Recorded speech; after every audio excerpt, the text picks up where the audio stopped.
Ya,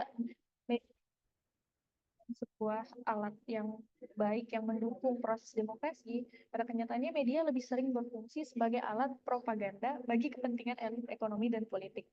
Nah, di sini dalam buku ini, Chomsky mengkritik bagaimana media mengaburkan informasi penting bagi publik dan menyoroti isu-isu yang mendukung agenda kelompok berkuasa. Nah, salah satunya itu yang di Indonesia ya, contoh mungkin contoh kecilnya yang menurut saya ini relate lah. Jadi waktu ada apa hashtag kalau putusan MK itu naik, nah di situ kan ada tim buzzer gitu ya. Buzzer itu mengatakan bahwa kenapa musiman aksi yang dilakukan oleh mahasiswa itu musiman gitu. Kenapa tunggu yang ramai dulu? Mereka membawa mengenai undang-undang perampasan hak aset koruptor. Nah, padahal sebetulnya itu ada, tapi di media di televisi itu pemberitaannya sangat masif, sedangkan di sosial media itu baru dia lumayan aktif gitu pemberitaan tentang itu.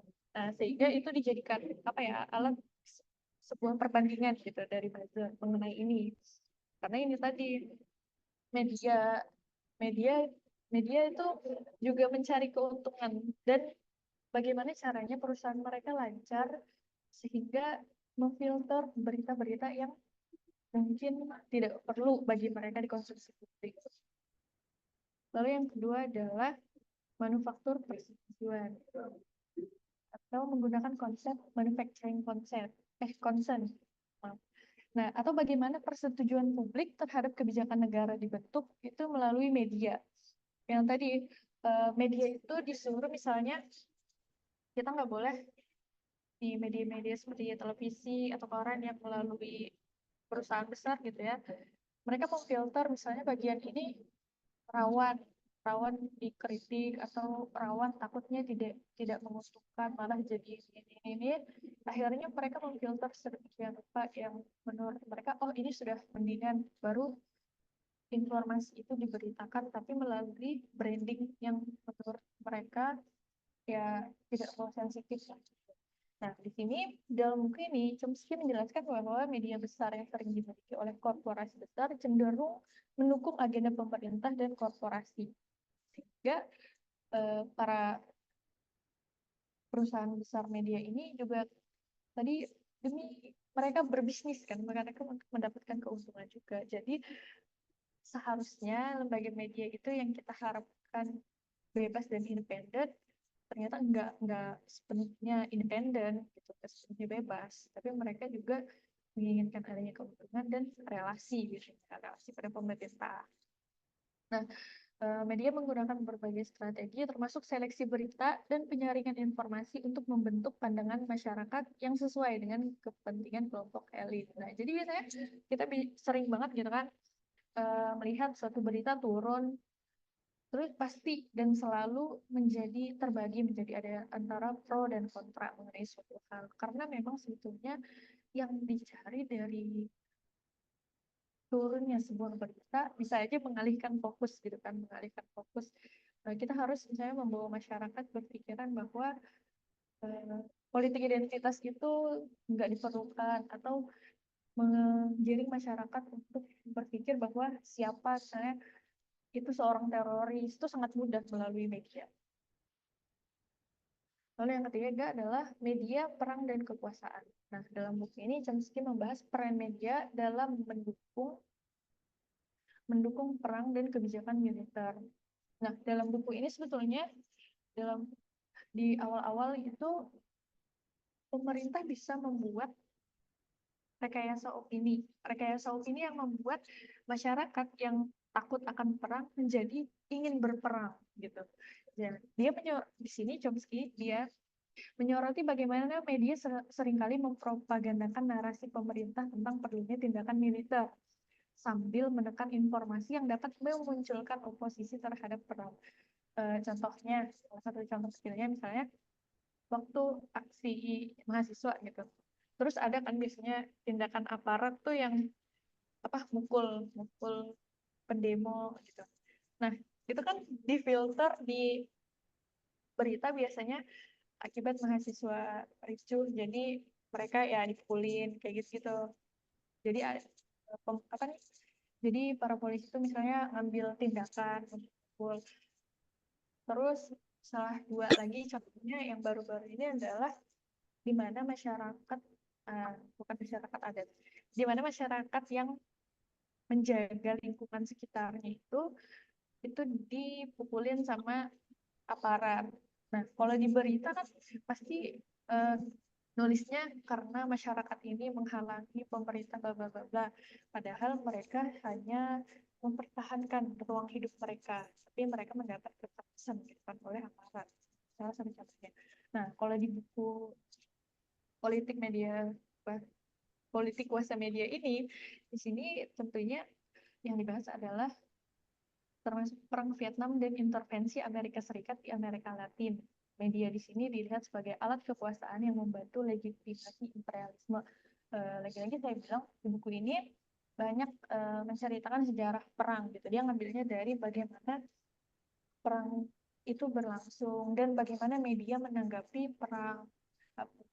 Jadi banyak sih maksudnya yang ininya sejarah perang lah ya, gimana media itu jadinya media membranding siapa yang salah, siapa yang benar, seolah-olah gitu. Salah satu contohnya itu uh, siapa nih yang sangat teroris dari Iran, Saddam Hussein. Nah, Saddam Hussein. Jadi kan di kepala kita dulu itu dia itu teroris gitu, seorang teroris. Dan gimana uh, media itu membranding seolah-olah kita harus membranding agar semua masyarakat itu mengatakan bahwa Saddam Hussein itu teroris. Saddam Hussein itu teroris gitu. Lalu yang keempat adalah kapitalisme dan kontrol media. Nah, di sini dalam buku ini juga mengeksplorasi hubungan antara kapitalisme dan kontrol media. Nah, Chomsky menunjukkan bahwa perusahaan media besar dimiliki oleh konglomerat yang memiliki kepentingan ekonomi tertentu. Ini mungkin bisa dilihat contohnya di Indonesia aja, siapa sih pemilik stasiun televisi yang ada di Indonesia gitu kan, siapa sih pengusahanya gitu. Sehingga bias dalam pemberitaan sering mencerminkan kepentingan pemilik. Perlu digarisbawahi sehingga bias, jadi bukan tidak ada, jadi enggak apa ya, sehingga tadi enggak bebas dan independen, enggak netral gitu pemberitaan atau penyampaian sebuah berita. Lalu ini menyebabkan media lebih cenderung mengabaikan atau mengecilkan berita yang mengancam kepentingan bisnis besar, seperti masalah ketidaksetaraan sosial dan lingkungan. Nah, banyak kan media-media yang membahas misalnya ketidaksetaraan ekonomi, itu mungkin dilihat dari apa ya, diberitakan gitu ya, yang kita lihat di televisi mungkin sedikit, sangat sedikit lah bisa dihitung daripada sebetulnya yang terjadi, padahal lumayan banyak itu persoalan-persoalan, apalagi persoalan lingkungan ya, persoalan lingkungan yang saya tahu gitu ya, kayak contoh kecilnya yang ada di IKN itu banyak sekali sebetulnya masalah lingkungan yang mengganggu ruang hidup masyarakat setempat. Tetapi di berita itu kan tidak ada. Yang di berita itu IKN sudah bagus, atau turis Jerman mengatakan IKN sudah ini, sudah itu. Nah, itu seperti itu. Jadi jarang, menurut saya sih, selama saya baca berita, jarang ada pemberitaan bahwasanya kayak bagaimana kondisi realnya masyarakat yang terdampak adanya IKN itu. Lalu yang kelima adalah media alternatif dan perlawanan. Nah, sini membahas pentingnya media alternatif sebagai alat untuk melawan dominasi media korporasi. Nah, kalau di zaman sekarang mungkin banyak ya media-media bukan media perlawanan sih, media alternatif kalau saya bilang. Kalau dulu kan kalau kita mau masuk layar gitu harus susah gitu. Tapi sekarang ada kayak Instagram atau Facebook dan lain-lain, pemberitaan yang bisa muncul dari mana saja. Walaupun juga sebetulnya ada filternya, tapi kita lebih bebas gitu menggunakannya tanpa kontrol siapapun. Saya aja di TikTok misalnya kan, kita bisa membuat video apa saja, kita bisa merekam apa saja, lalu kita upload secara cepat gitu. Dan itu mendapatkan mungkin viewers yang banyak, yang dimana tanpa harus mengeluarkan biaya, tanpa harus memfilter kejadian apa gitu kan. Kan banyak ya di sosial media. Misalnya ada kecelakaan, terus udah tuh ada beritanya langsung diupload dari siapa gitu. Nah, di sini media independen meskipun memiliki jangkauannya lebih terbatas, memainkan peran penting dalam menyediakan informasi yang tidak disaring oleh kepentingan korporat. Yang tidak disaring artinya ya apa adanya, misalnya ada kecelakaan ya kita mau apa ya, video itu misalnya ya itu apa adanya di video di lapangan tanpa disaring harus misalnya dipotong ini, dipotong sebagian, dipotong setengah, atau di apa ya, dikaburkan beberapa di bagian ini, bagian itu. Walaupun tetap tadi tuh ada terbatas, karena kan kadang ada juga kita misalnya mau upload video apa, tapi nggak boleh gitu, nggak boleh karena misalnya ada kekerasan atau apa gitu. Tapi itu setidaknya membantu kita, karena sekarang sepertinya ya sekarang itu apa-apa harus viral dulu gitu baru baru ditindak. Sekarang tuh apa-apa kayak viral dulu. Lalu Chomsky juga mendorong pembaca untuk mencari informasi dari sumber-sumber independen agar dapat mengembangkan perspektif yang lebih kritis dan terbebas dari kontrol elit. Tentunya hal ini dilakukan oleh orang-orang yang mau berpikir gitu kan. Kadang banyak banget gitu orang-orang yang ya udah eh, menelan mentah-mentah informasi tersebut. Nah, saya waktu itu perjalanan gitu dari sama Rinda, ya saya ngobrol sama drivernya. Nah, dia bilang itu dia orangnya agak ini ya, agak keras untuk orang-orang yang seperti Habib. Dia nggak suka, sebenarnya dia nggak suka Habib. Katanya, intinya dia tuh bilang ngapain sih kita itu harus agung-agungkan Habib gitu kan. Padahal itu loh, kayak Habib Rizik itu kan Islam keras bahasanya kayak gitu. Jadi Bapak pernah ketemu kan atau pernah ikut ke Pak? Saya bilang gitu kan. Enggak, tapi kan di YouTube kayak gitu, di pemberitaan kayak gitu. Nah, berarti ini kan salah satu bisa dikatakan kontrol elit yang menginginkan bahwa membuat narasi bahwa Habib Rizik ini begini-begini bagi masyarakat awam. Ya oke, iya berarti ya ini terlalu keras nih, nggak bisa gini. Ada juga bapaknya itu bilang saya nggak suka tuh sama Rocky Gerung karena nggak tahu ya, soalnya pembicaraan asal aja sama pemerintah. Dia juga nggak suka Rocky Gerung, katanya itu gara-gara nggak dikasih jabatan aja sama Jokowi, padahal kan Jokowi itu bagus gini.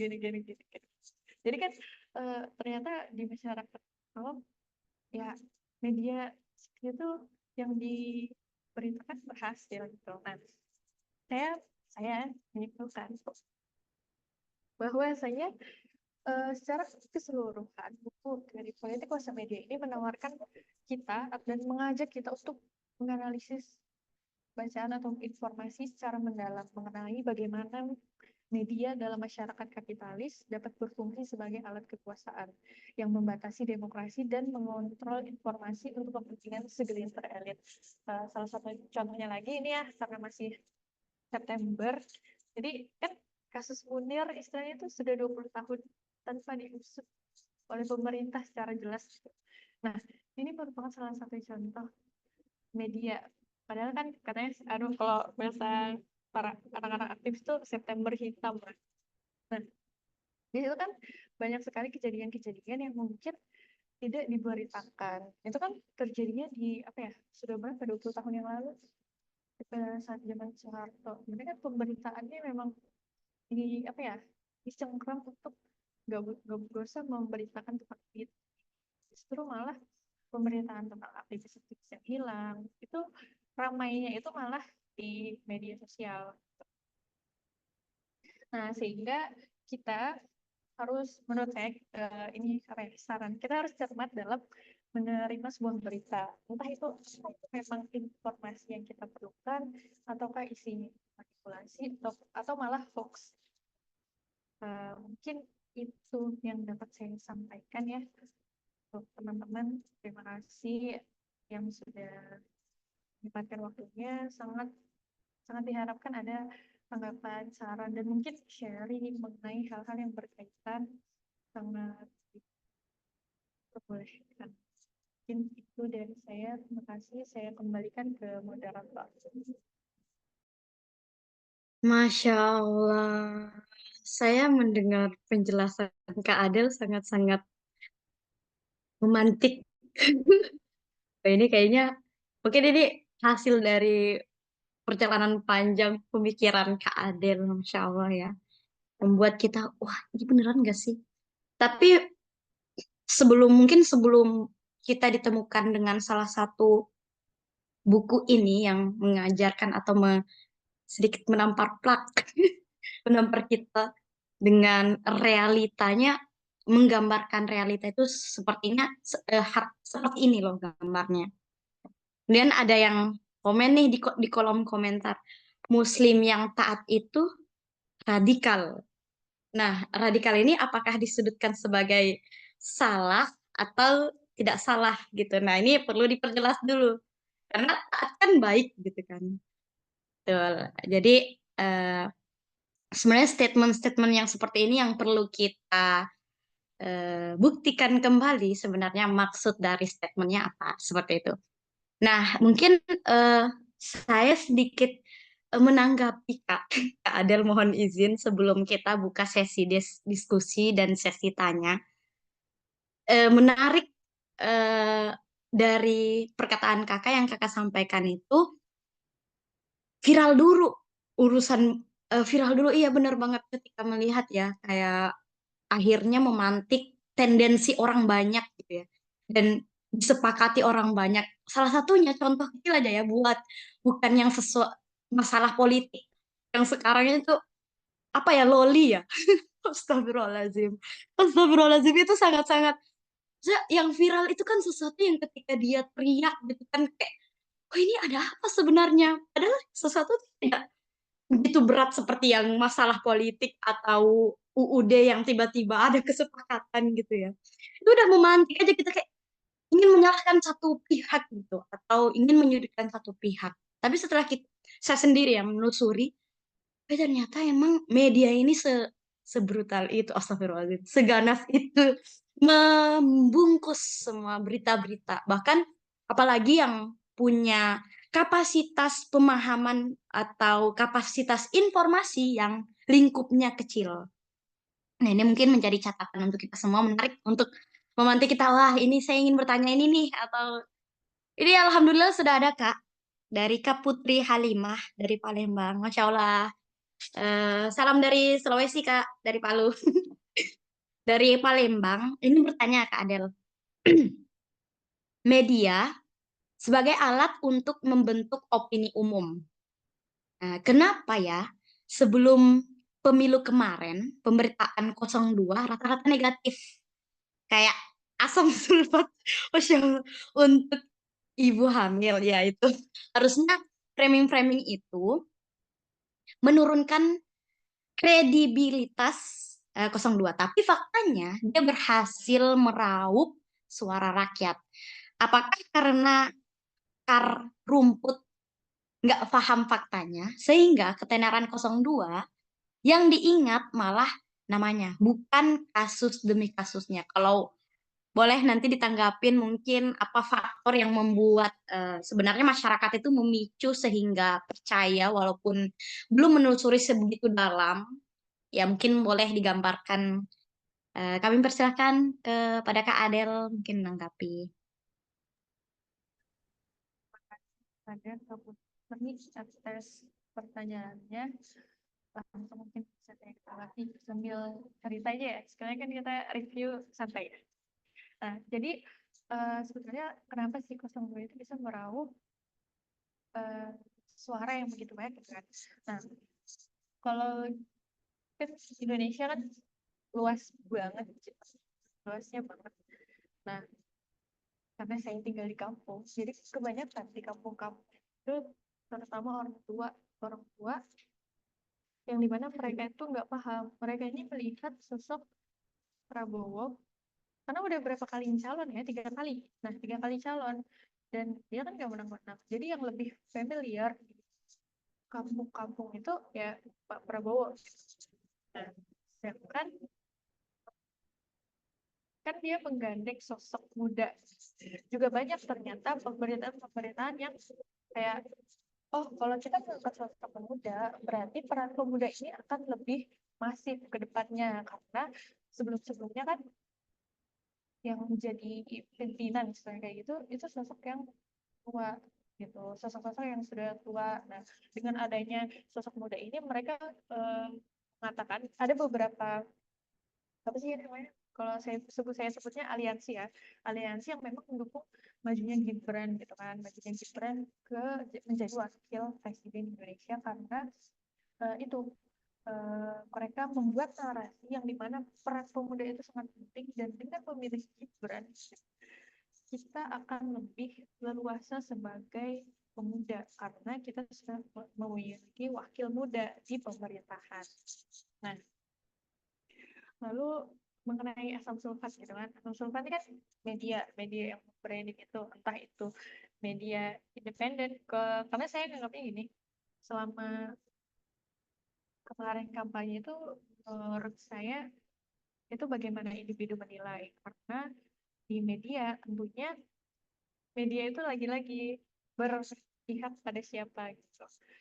Dan tanya-tanya, kalau sebenarnya apa logaritma media sosial itu apa yang kita sukai, apa yang kita enggak. Kalau kita nggak suka, misalnya nggak suka sama sosoknya, pasti yang muncul itu yang buruk-buruknya dari sosok tersebut gitu. Contohnya aja waktu itu tentang asam sulfat untuk ibu hamil. Ternyata berita itu dapat diredam dengan naiknya pemberitaan Anies gitu kan, yang gimana macam-macam meme-nya gitu, macam-macam yang kayak mendiskreditkan kayak Anies ini begini begini begini begini. Anies itu ternyata pemberitaan tentang Anies itu lebih masyhur di kalangan awam, bahkan ada yang apa anak muda kayak anak muda contohnya di media sosial gitu kan, banyak banget yang mendukung. Ada yang emang FOMO. Yang FOMO ini banyak saya temukan. Contohnya adalah adik saya sendiri. Karena di kampung FOMO melihat apa berita, melihat ini, ini aja udah pilih gitu. Terus ada juga yang memang sama sekali benci tanpa berpikir gitu kan. Intinya dia nggak suka anak abah. Kan ada sebutan anak abah itu. Jadi kayak setiap misalnya kita yang berpikir kritis, pasti disebut ini anak abah. Oh ini anak abah, anak abah. Bahkan hal-hal seperti ini masih berlanjut saat kawal putusan MK kemarin. Dan itu saya melihat langsung kan, di mana teman saya sendiri, teman kampus gitu kan, dia memposting postingan dari buzzer. Yang dimana itu menurut saya lucu ya. Nah, terus kan saya jarang komen di story story orang gitu. Tapi yang ini saya komen ini kan buzzer bla bla bla, menjelaskan secara ilmiah gitu. Tapi dia balasnya apa? Enggak, pokoknya itu anak abah. Terus itu kan lucu ya, maksudnya hah kok anak abah gitu kan, ini gak ada hubungannya sama anak abah atau anak siapa gitu.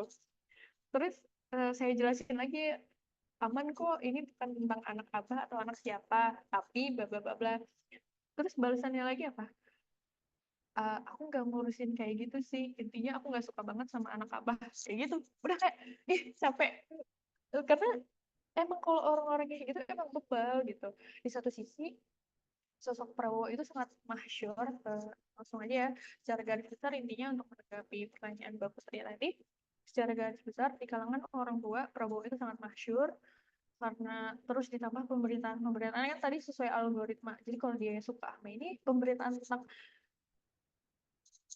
calon atau sosok tersebut tuh yang bagus-bagus aja, yang jelek-jeleknya malah nggak ada. Yang jelek-jeleknya itu malah muncul dari sosok yang atau calon yang sebelah. Jadi sehingga eh, masyarakat Indonesia tentu banyak memilih, oh lebih baik Prabowo. Ada yang emang karena tahu cuma Prabowo yang calon tanpa tahu wakilnya siapa gitu. Karena juga kita harus sadari bahwa masyarakat yang menggunakan sosial media itu lebih sedikit daripada yang nggak pakai. Yaitu para orang tua yang tahunya, udahlah Prabowo aja. Karena Anies juga merupakan wajah baru atau sosok yang mungkin baru yang mereka dengar namanya. Dan terus ada branding anak abah yang ternyata kebawa kemana-mana sampai sekarang. Ya kayak, oke, ternyata seperti ini. Bahkan Maka dari itu saya bilang media ini bisa jadi alat propaganda, bisa jadi alat sebagai pencerdasan kita. Terima kasih. Mungkin itu aja, saya kembalikan ke Karevor. Wah, Masya Allah. Semoga memantik untuk terus menelusuri ya Kak Halimah. Sebelum kita berlanjut ke pertanyaan kedua di kolom chat, mungkin ada yang ingin berdiskusi via voice atau fitur raise hand mungkin, atau ingin bertanya langsung ke pemateri malam hari ini dengan ketiga. Satu, dua, tiga. Oke, mungkin sedang fokus untuk menulis di kolom chat kayaknya ya, kawan-kawan sekalian. Baik, alhamdulillah.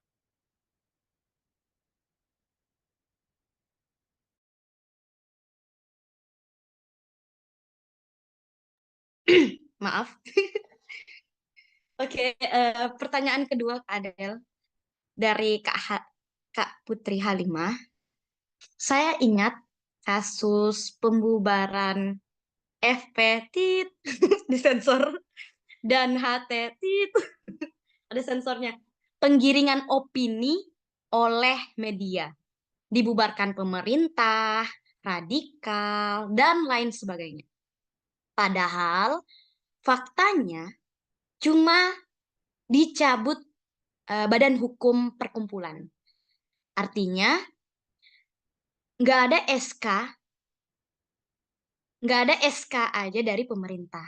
Toh undang-undang juga jelas yang mengancam NKRI adalah sosialisme, Marxisme.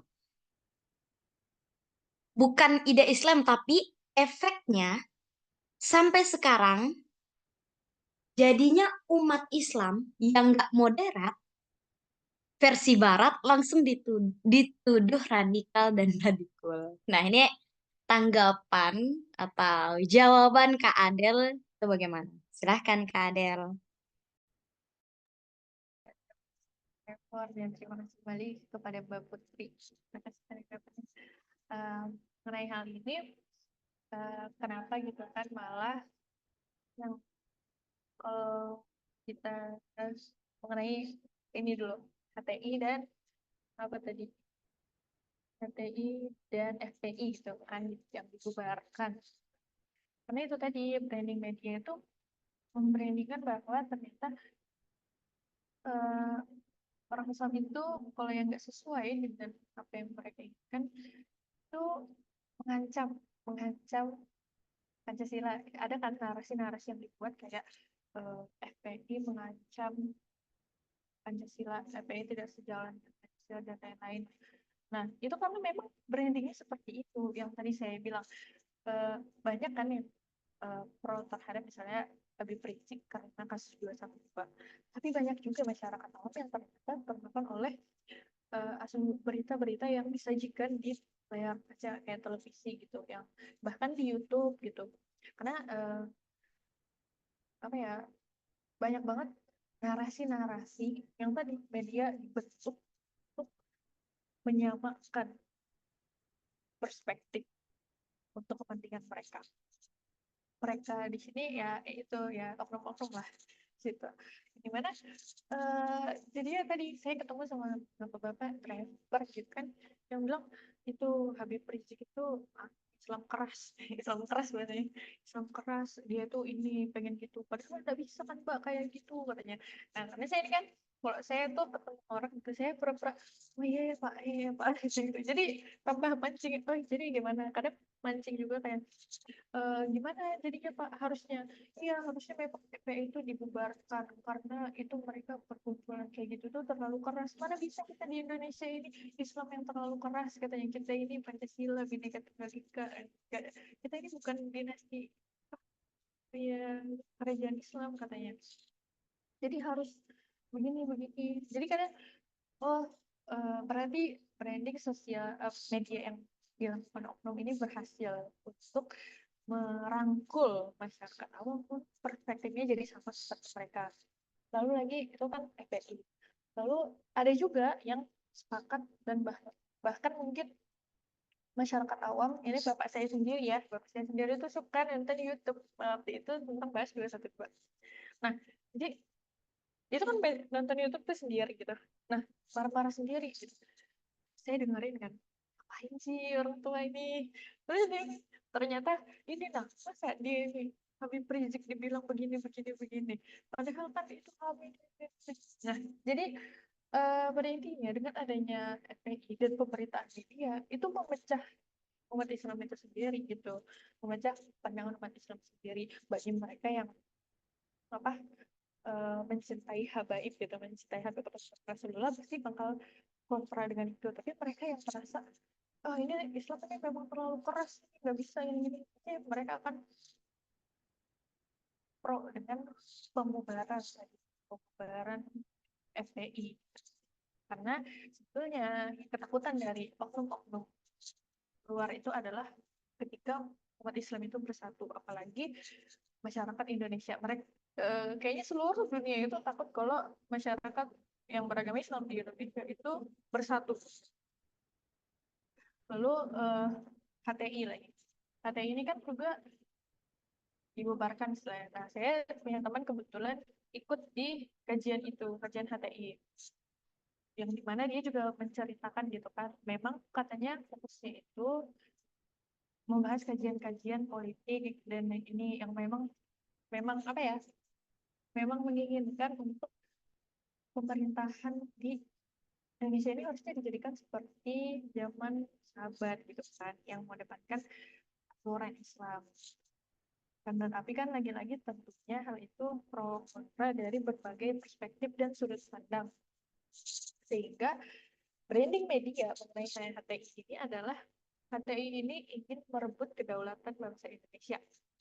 HTI ini bertentangan dengan Pancasila. Lagi-lagi langsung kayak ada narasi-narasi yang menimbulkan perpecahan gitu di antara umat Islam, kayak dengan juga narasi-narasi mereka ini sederhana dan seolah-olah mudah diterima oleh masyarakat awam karena kebanyakan kan yang apa ya, yang termakan dengan hal itu kan masyarakat awam, orang-orang tua yang nggak ada kepentingan untuk memikirkan ini pikirannya begini begini begini, ini begini. Ya, sebetulnya dari pembubaran FPI dan HTI ini yang menyebabkan lagi, bukan menyebabkan, salah satu penyebab adanya branding bahwa Islam itu agama yang keras. Bahasanya keras ya. Islam itu agama yang keras, yang apa nih, yang nggak ramah gitu, seolah-olah. Sehingga terus misalnya ada kejadian-kejadian yang di situ pelakunya orang Islam, pasti membrandingnya itu bagaimana media itu menyorot agama Islam itu jelek gitu, agama Islam itu buruk, terlalu keras, terlalu ini, terlalu itu. Lalu di situ juga ya, tadi dibilang efeknya sampai sekarang jadinya umat Islam yang nggak moderat versi Barat langsung dituduh radikal, radikal. Karena kan kayak sebenarnya Islam itu ya Islam aja, nggak ada tuh Islam moderat, Islam radikal. Nah, adanya kosakata itu kan berarti emang dibingkai, dibentuk. Oh, kalau misalnya kamu sama kayak pemikiran mereka gitu kan, menyamakan sedikit demi sedikit lah kalau dilihat itu sama hal dengan hal-hal yang liberal atau katanya harus toleransi gitu kan, itu moderat. Sedangkan kalau yang menolak ajakan-ajakan mereka seperti kayak setara gender dan lain-lain, kalau kita bisa lihat itu berarti radikal. Padahal kan di Islam tuh nggak ada yang kayak gitu, tapi lagi-lagi sebetulnya keterlibatan cendekiawan Islam di dalam adanya pengelompokan Islam moderat dan Islam moderat itulah juga yang membangun narasi-narasi sehingga apa ya, merangkul orang-orang awam yang sebetulnya nggak punya concern ke situ, tapi karena menurut mereka oh ini iya nih mudah diterima, bahasanya mudah, bahasanya enak, jadi ya udah jadi saya ikut ini aja. Nah, yang diserang, yang pemikir yang diserang oleh apa ya, oknum-oknum ini dalam menyebarkan Islam moderat itu kan para ini juga, para cendekiawan, bukan para petani, bukan para apa, tapi para pendidik. Banyak kan orang-orang tokoh-tokoh di Indonesia yang memang pemikirannya moderat, yang kita itu harus sama, kita tuh harus selalu update perkembangan kayak gitu. Ya tadi adanya, kalau kita nggak sesuai sama versi barat, ya udah itu radikal berarti, tanpa apa ya, mungkin ya buta aja gitu, tanpa mau berdiskusi. Pokoknya kayak yang tadi yang tentang anak abah, udah aku intinya gue suka sama anak abah, sudah stop di situ, jangan dibahas apa-apa lagi gitu. Jadi kalau kita disuruh ya udah kamu radikal, ini kamu radikal, aku nggak tahu alasanmu apa, udah ini kamu radikal kayak gitu.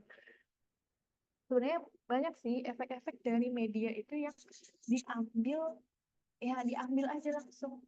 Kayak contohnya pengaruh media yang paling kelihatan itu adalah mengenai bahasa mengenai tentang perempuan, ya kan, yaitu yang kemarin kasusnya di Unmul, karena pengen eksis dan mengikuti pemikiran yang menurut mereka oke, yang menurut mereka ini harusnya pemikiran tuh kayak gini.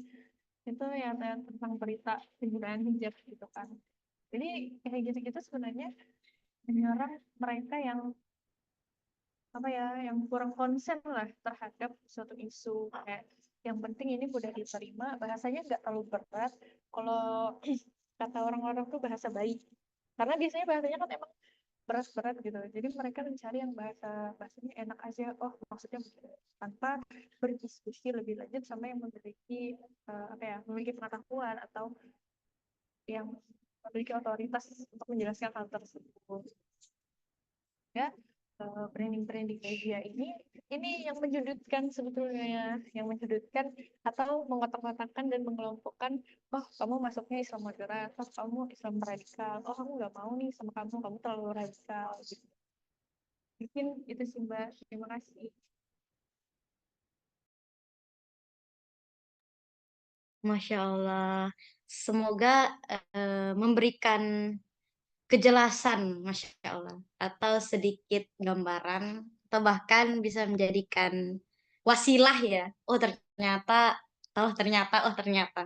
power of aha, iya, Masya Allah. Jazakumullah khairan kathiron, Kak Adel, Masya Allah, untuk tanggapannya. Mungkin eh, mohon izin untuk sedikit menanggapi ya. Oh, Masya Allah, Kak Muhammad udah masuk. Sebelum kita masuk ke tanggapan Kak Muhammad, dan saya ingin sedikit menanggapi ternyata kapasitas diri kita masing-masing dalam membaca situasi dan kondisi itu juga sangat mempengaruhi. Jadi kayak kita mau di porsi mana, kita mau berpihak ke siapa, terus mau lihat kebenaran seperti apa, terus apa namanya, mau di bagian yang apa, itu sangat-sangat berpengaruh dengan cara kita bertindak atas media seperti itu. Karena saya pribadi eh, punya banyak, ya sama kayak Kak Adel tadi yang seperti dibilang Kak Adel itu bapaknya, bapaknya ya. Itu betul karena saya sendiri teman diskusi itu adalah orang tua, bapak salah satunya. Itu diskusi tentang Palestina dan Israel. Nah, masih masih setingkat itu. Dan asli ya, branding iklan ya, bukan untuk masalah yang berat ya, yang iklan aja. Setingkat itu ya, maksudnya saya juga yang dari sisi terjun sama anak-anak, itu sudah terbungkus kayak, enggak ustazah itu bergizi, enggak ustazah ini bagus. Tiap hari misalnya bawa ale-ale, tiap bawa 4 ale-ale. Ini enggak bagus, nah itu berlebihan. Kan di TV bagus iklannya, nutrisinya, vitamin C-nya bagus. Nah, kan? Jadi maksudnya lagi, nah itu secuil itu aja. Maksudnya dari sesuatu yang sebenarnya membuat kita cari pola yang betul-betul, wah ternyata PR kita itu sebagai seorang yang mendapatkan informasi itu besar banget sih. Apalagi cara memperluas cara pandang itu untuk diri kita masing-masing supaya bisa lebih bijak dan tidak apa namanya, terpengaruh dari menjadi sesuatu yang terprovokasi. Astagfirullahaladzim, ya seperti itu. Oke, kita lanjut Kak sebelum terlalu Insya Allah. Kak Muhammad Rizky dari Libya. Oh, Masya Allah. Mungkin ini tanggapan. Oh, bertanya. Media informasi Islam di zaman sekarang yang menandingi BBC gitu ya kawan sekalian. Fox News dan lain-lain belum ada. Al Jazeera pun belum mewakili, sekalipun ada, masih belum satu visi dan misi. Gimana solusinya agar satu visi dan misi? Di sini, di sisi lain, di sini, astagfirullah maaf ya, di sisi lain, Islam pun masih berfirqoh-firqoh. Nah, gimana nih Kak Adel? Tanggapan Kak Adel yang apa namanya? Media yang mungkin bisa dibilang akurat ya. Seperti itu ya Kak Rizky ya. Dari BBC, Al Jazeera pun belum sampai di tahap itu. Nah, tanggapan Kak Adel gimana? Jawabannya juga gimana Kak? Silakan Kak Adel. Terima kasih Trevor, terima kasih juga untuk Kak Rizky ya. Di sini kan ditanya gimana solusinya agar satu visi dan misi. Tunggu Nabi Isa nggak sih turun? Kalau mau satu visi dan misi, karena kalau realitas sekarang gitu kan, eh, bisa dilihat kalau untuk lingkupnya di Indonesia sendiri, umat Islam itu masyarakat yang besar, yang mana untuk di Indonesia sendiri, nggak usah di Indonesia, saya di Kalimantan aja tuh susah, banyak banyak apa ya, banyak tadi firqoh atau kelompok gitu kan, kelompok yang memang eh, aku ikut ini kayak Islam sendiri kan, kalau yang di tempat saya ya di kampung tuh kan ada HTI, terus ada LDII. Nah, itu aja udah beda gitu kan, apa yang mereka yakini dan fokusan yang mereka itu kemana. Jadi kalau misalnya untuk membentuk, untuk jadi satu visi dan misi itu, untuk melihat realita itu susah, karena ya tadi mereka mempercayai apa yang mereka yakini. Dan HTI sendiri, tadi kan saya punya teman ya, yang memang kelompok HTI gitu, dia mempertanyakan kan, mempertanyakan kenapa pembahasan dan ininya harus begini. Ternyata mereka dikatakan ya kamu harus yakin karena gini gini gini. Nggak ada ya sih. Itu ini ya, kalau sudah misalnya imam itu yang mereka yakini gitu kan, ya sudah ini ya patokannya itu.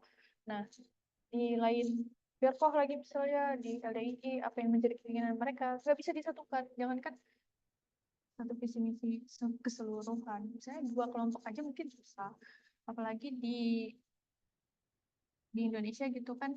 Kalau bagian apa nih, informasi medianya emang, ya emang harus kita akui memang masih sangat kurang, bahkan tidak mewakili, kadang malah yang umum gitu itu lebih cepat dalam memberitakan sesuatu. Misalnya aja kayak yang terjadi di Palestina dan Israel. Nah, itu kan banyak pemberitaan ternyata di luar sana itu yang mengatakan bahwa eh, Israel ini intinya bagus, bla bla bla bla bla bla. Tapi kenapa bisa di media lain, misalnya media alternatif kayak hashtag di X itu kan paling sering gitu. Itu itu jadi ke up, dan itu semuanya itu kan tayangan-tayangan di X tuh nggak ada di televisi gitu, nggak ditayangkan. Jadi eh, nggak ada di apa nih, nggak ada di perusahaan media besar, tapi di bagian-bagian itu aja, sehingga memang mungkin menjadi PR, entah siapa mungkin dari antum yang bisa nantinya atau El Hikmah gitu kan, yang akan menjadi media bebas dan independen, nggak juga bebas independen sih, tapi berpatokan pada Murfi Islam misalnya gitu, yang bisa mewakili atau yang menjadi tempat pemerintahan yang terpercaya misalnya, karena memang Al Jazeera aja nggak cukup, sedangkan masih banyak banget pemberitaan-pemberitaan di luar yang lebih update, yang lebih apa ya, yang lebih agresif gitu.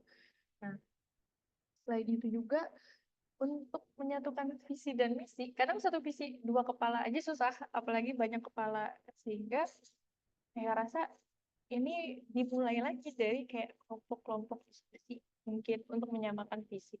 Di dalam kelompok diskusi pun lagi-lagi mungkin berjalan, apalagi misalnya jangkauannya panjang dan mencakup beberapa kepala, itu pasti ada saatnya ada timbul perselisihan, konflik, bahkan perpecahan. Kayak misalnya dulu contoh aja ya ini, kayak PKS.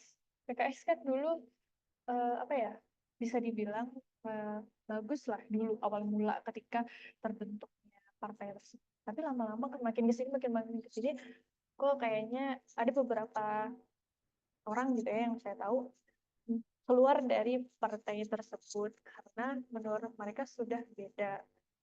Nah, jadi untuk menyatukan visi dan misi itu sangat sulit dan saya juga belum menemukan solusinya. Mungkin nanti saya tanyakan kepada siapa gitu yang mungkin memiliki solusi mengenai bagaimana caranya untuk menyatukan visi dan misi umat Islam. Sedangkan juga narasi di media sosial itu mengenai politik identitas atau itu nggak kayak itu merupakan hal yang salah gitu kalau kita menggunakan politik identitas. Padahal itu adalah menurut saya di perspektif lain, politik identitas itu kenapa dinarasikan sebagai hal yang nggak bagus karena kesatuan umat Islam atau bersatunya umat Islam menggunakan tadi politik identitas itu merupakan tanda bahaya bagi mereka yang berseberangan, dan itu sudah bisa kita lihat waktu kasusnya Ahok gitu kan gitu. Mungkin itu sih tanggapan saya dari pertanyaan Kak Rizky. Terima kasih. Masya Allah menarik ya.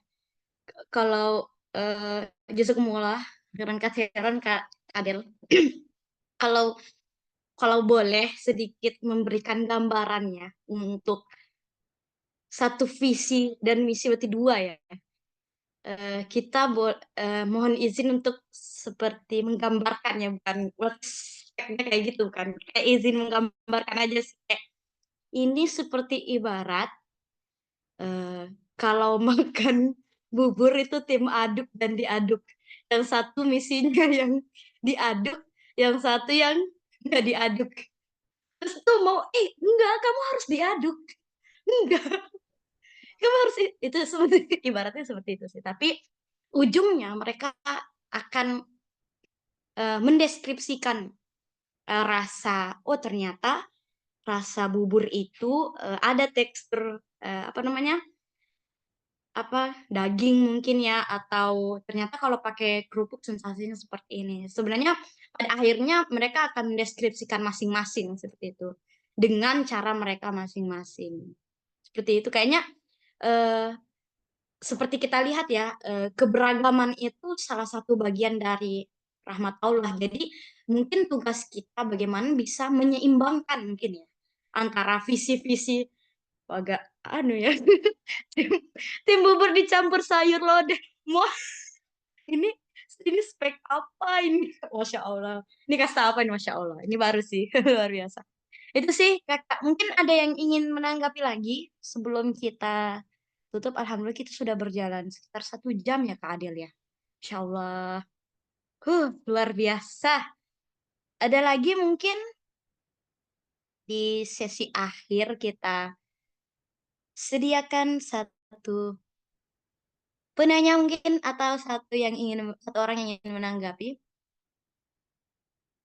Kalau tidak ada, oh nambahin sedikit Masya Allah. Mohon izin membaca ya Kak Halimah. Nambahin dikit Kak. Visi umat Islam pasti persatuan. Sepakat Kak? Kita tos dulu boleh? Astagfirullahaladzim. Kita tos dulu boleh nggak Kak? Betul. Benar. Jadi mungkin nanti akan ada closing statement dari Kak Adel mungkin untuk validasi review kita pada malam hari ini.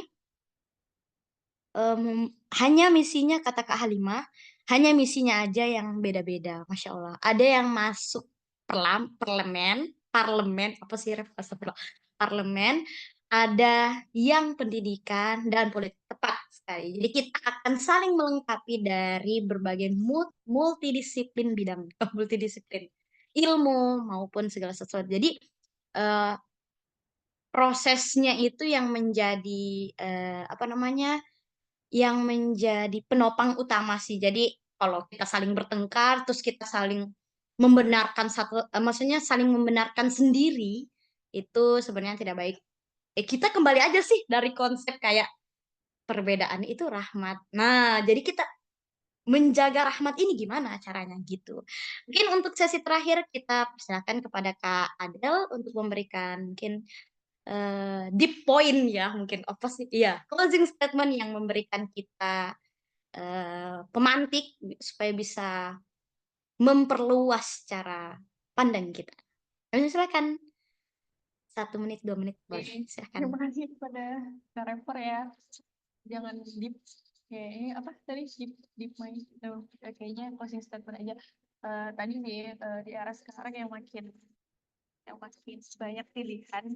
Kalau dulu warna biru itu ya udah biru, tapi sekarang ternyata ada biru langit, ada biru laut, ada biru dongker dan lain-lain. Di semua itu kita sebagai individu baiknya lebih bijak dalam menerima berita gitu. Apakah kita harus bisa setidaknya untuk diri kita sendiri, biru perlawanan, ya biru oligarki ya. Setidaknya kita bisa apa ya bijak terhadap diri kita sendiri. Bagaimana kita menerima sebuah informasi? Apakah informasi ini memang bermanfaat ataukah memang informasi ini faktual atau malah ternyata berita yang kita dapatkan itu berisi manipulasi sebuah fakta ataukah berita itu sekedar manipulasi atau pengalihan isu dari sebuah isu gitu kan, atau misalnya memang berita itu malah hoax. Jadi banyak sekali hoax yang mungkin termakan oleh kita, terutama misalnya ada isu-isu yang viral. Karena waktu itu, maaf ya, closing statementnya agak panjang dikit. Habis ini ditutup. Yang dimana waktu itu terdapat repostan mengenai Palestina yang ternyata itu hoax. Padahal itu teman-teman saya lihat tuh pada repost semua mengenai itu, ujung-ujungnya ternyata itu hoax. Nah, kita aja yang udah berusaha untuk aware gitu kan, lebih hati-hati dalam menerima berita, kadang kala kita juga nggak apa ya, tidak terselamatkan lah dari berita yang hoax tersebut. Apalagi misalnya yang termakan manipulasi karena ketidaksukaan terhadap suatu kelompok atau suatu pihak. Sehingga membuat kita tidak objektif. Mungkin gitu aja. Terima kasih Kak Repor. Saya kembalikan. Wow, Masya Allah. Sedap ya closing statementnya. Free Palestine, Masya Allah. Masya Allah. Oh iya, Masya Allah. Sempat lupa ya kawan sekalian, Masya Allah. Ada sesi foto guys. Kawan-kawan sekalian, Masya Allah. Kami persilahkan hitungan kelima bagi yang bersedia untuk mengaktifkan fitur apa ya, foto. Kita ambil sesi dokumentasi. Hitungan kelima, 1, 2. Mohon izin Kak Adel boleh di close dulu. Person apaan? Ya boleh. 3, 3 kok 2 ini ya? 3, 4, 5. Yang lain kami persilakan kembali. Hitung 3 lagi deh. 1, 2, 3. Oke, mungkin dalam uzur masing-masing ya. Ya, persiapkan. Oke, hitungan ketiga ya. Kami tag. 1, 2, 3.